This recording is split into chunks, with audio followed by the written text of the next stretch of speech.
मुझे किसी तरह से सारे ग्रेट पिरामिड्स ऑफ इजिप्ट का अनरिस्ट्रिक्टेड एक्सेस मिल गया है। ये मेरे आज तक की देखी गई सबसे कूल चीज है। हम एंशिएंट फेरोज के टूम्ब के अंदर जाने वाले हैं, ऐसी जगह जहाँ एंटर करना लिटरली इलीगल है क्योंकि यहाँ बहुत खतरा है।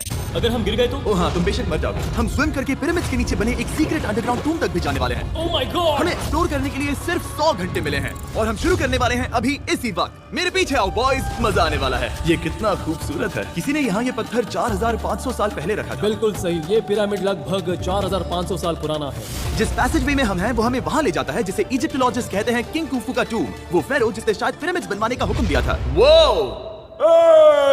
ये कमरा द ग्रैंड गैलरी कहलाता है। हमने इस पिरामिड का कितना % एक्सप्लोर किया होगा? शायद हमें इस सवाल का जवाब कभी ना मिले। ये सबसे कूल तरीका था जवाब देने का। ये वो कमरा है जहाँ किंग को दफनाया गया था। जहाँ तक हमें विश्वास है। हाँ, तो चलो चले। हाँ। बॉयज ये देखो, ये क्या है? 4600 साल पहले इस कमरे में शायद किंग का ममीफाइड शरीर रखा था। ये वही जगह है जहाँ फेरो को दफनाया गया था। हमारा मानना है कि मरने के बाद ये उनकी कब्र थी। क्या मतलब है? हमें पक्का नहीं पता। मुझे लगता है कि इस पिरामिड के अंदर कहीं और भी एक चेम्बर है जिसे हमने अब तक नहीं ढूंढा है और उसमें शायद राजा का शरीर हो सकता है। पता है क्या, इस वीडियो में हम वही ढूंढने वाले हैं क्योंकि हम सच में पिरामिड्स के सैकड़ों फीट नीचे से लेकर धरती के सबसे बड़े एंशिएंट पिरामिड की सबसे ऊंची चोटी तक एक्सप्लोर करने वाले हैं। ये तो जबरदस्त था। दूसरे बड़े पिरामिड्स को एक्सप्लोर करने से पहले मैं तुम्हें बेस कैंप दिखाना चाहता हूँ। हाँ, ये बढ़िया है। हमारे पास एक डिनर टेबल है, कुछ टेंट्स हैं सोने के लिए और ओके।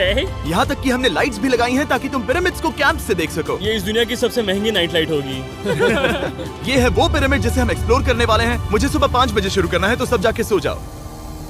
ये पिरामिड्स अपने समय के लिए इतने टेक्नोलॉजिकली एडवांस थे कि कुछ लोग इनका क्रेडिट प्री इजिप्शियन सिविलाइजेशन को देते हैं, जबकि कुछ लोग तो एलियंस की थियरीज की ओर भी इशारा करते हैं। लेकिन इजिप्टोलॉजिस्ट को यकीन है कि इन्हें पहले के इजिप्शियंस ने अपने किंग्स के टूम्स के रूप में बनाया था। और इस वीडियो के अंत तक हम पता लगा लेंगे कि इनमें से कौन सी थियरी सच है। ठीक है बॉयज, उम्मीद है तुम अगला पिरामिड एक्सप्लोर करने के लिए तैयार हो, द पिरामिड ऑफ खाफरे। आखिर इस विशालकाय रचना की खासियत क्या है? हमें ये समझ आया कि हर पिरामिड के बाहर की केसिंग कैसी दिखती थी। एक जमाने में ये सब ऐसे ही दिखते थे। मतलब जैसे एलियंस ने इन्हें बनाया था वैसे? एलियंस ने नहीं बनाया। रामी हमें धरती के नीचे लगभग 100 फीट खाफरे के पिरामिड में गहराई तक ले गया। यहाँ एक ऐसी जगह है जहाँ इस आधुनिक दुनिया में से शायद ही कोई गया होगा। सच कहूँ तो हमें भी नहीं पता था कि हमें नीचे जाकर क्या देखने को मिलेगा। एंशिएंट इजिप्शियंस के पास कार्डबोर्ड था। हम काफी समय से मानते थे कि किंग काफरा को यहाँ दफनाया गया था और अब लोग यहाँ पर सामान रख रहे हैं। वो पिरामिड को रिस्टोर कर रहे हैं। जिमी, उन्हें औजार तो चाहिए होंगे ना? यानी कि असली बरियल चैम्बर कहीं और है। हाँ, रामी हमें उस रूम में ले गया जहाँ किसी जमाने में किंग काफरा की बॉडी को दफनाया गया था। मुझे एक बड़ी सीलिंग दिख रही है। दुड, हम इस पिरामिड के बहुत अंदर है। हम पहुँच गए किंग काफरा का असली बरियल चेम्बर। मैंने इससे अच्छी चीज आज तक नहीं देखी। भाई क्या बात है! ये क्या है? रुको, उस तारीख को देखो। जिसने ये लिखा है उसी ने टूम्ब को डिस्कवर किया था।